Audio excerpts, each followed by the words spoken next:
JoJo Fridays are officially back. By now, you've probably seen the news. Warner Brothers and Netflix stealth dropped a teaser for stages 2 and 3 for Steel Ball Run. In the Netflix version of the trailer, they explicitly state JoJo Fridays are back. So it goes to show that the community's voice is being heard and they're adapting to feedback. Netflix also has a tighter marketing tactic this time around.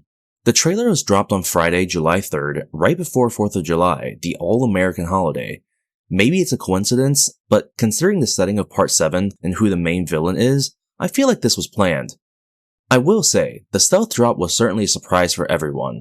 When I first saw it, I thought this was one of those recycled trailers that recaps what we've seen so far because there was no news or leaks about it. I was literally casually scrolling through YouTube when it popped up. But enough of that, what kind of new information did we get from this trailer?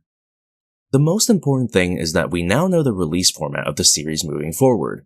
It's going to be in batches or cores, whatever you want to call them, since they're converting each stage or stages into seasonal releases. This current season will be 11 weekly episodes starting on September 25th. There's no coincidence to this date either.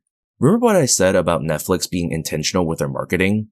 If you see my April Fool's video here, you'll know that in the manga, Stage 2 of the race starts on September 26th. While the beginning of that video was me memeing for April Fools, a September/fall release was something that made sense for the show. I literally say in that video that closer to October is very possible. I go into more details and reasoning if you're curious as to how I came to that conclusion. It's almost as if my name was Boingo and I had the Book of Thoth. But let's get back to the trailer. This time around, we're getting stages 2 and 3, which makes sense because stage 2 is about as long as stage 1, and that would have been impossible to stretch to 11 episodes.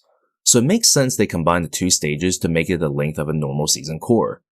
That might not be the case moving forward though, as some stages are quite long, so instead it might take 2 cores to fully adapt one single stage.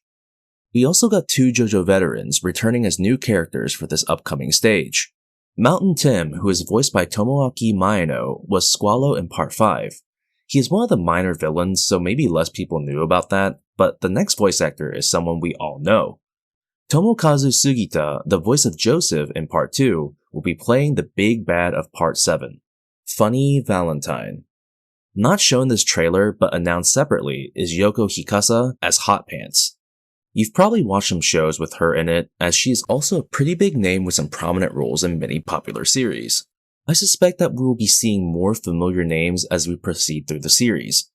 I'm really hoping a specific veteran returns for no particular reason, other than I really like him.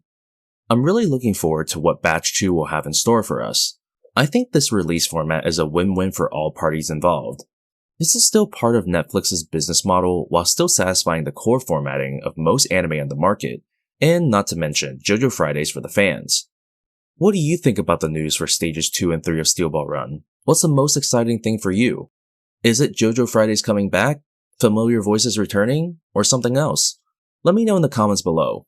Until next time, Long Diggity out.